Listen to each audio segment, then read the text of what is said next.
I overheard a story that has had a powerful effect on my understanding of just how hardened Christian people can become in order to protect themselves from seeing the engulfing hurt and need in others.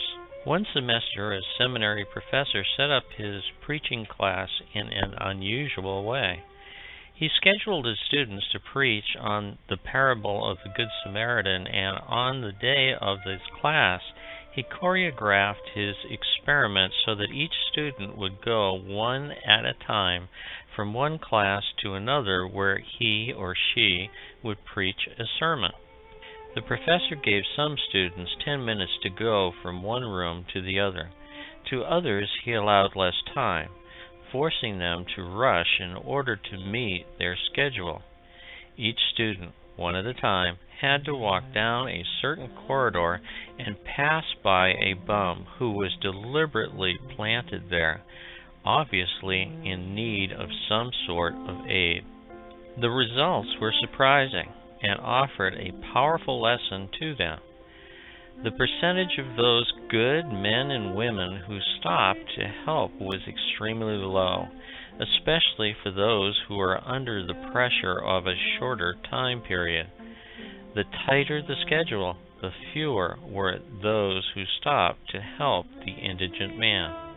When the professor revealed his experiment, you can imagine the impact on the class of future spiritual leaders.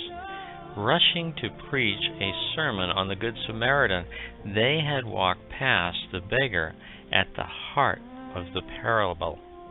We must have eyes to see as well as a hand to help, or we may never help at all.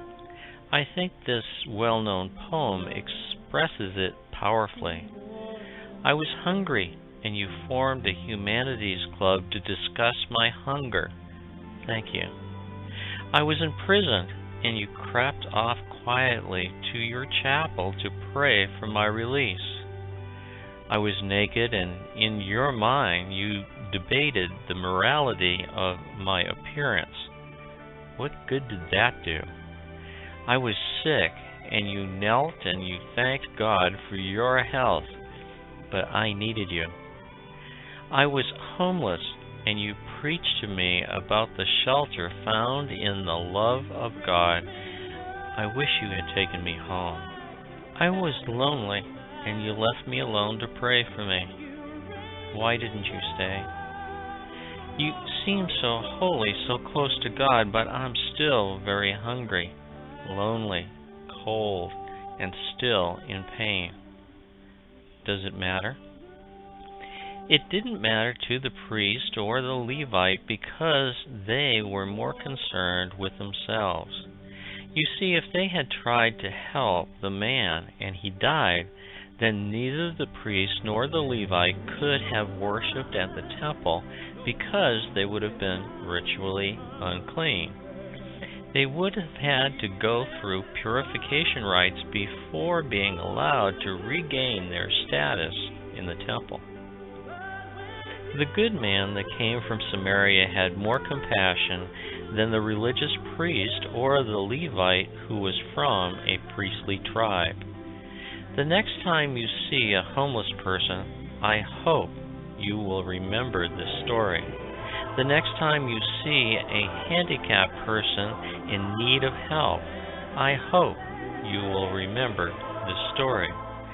The next time that you have the opportunity to help another person, I hope you will remember this story. Maybe God is giving you the opportunity to be a Good Samaritan.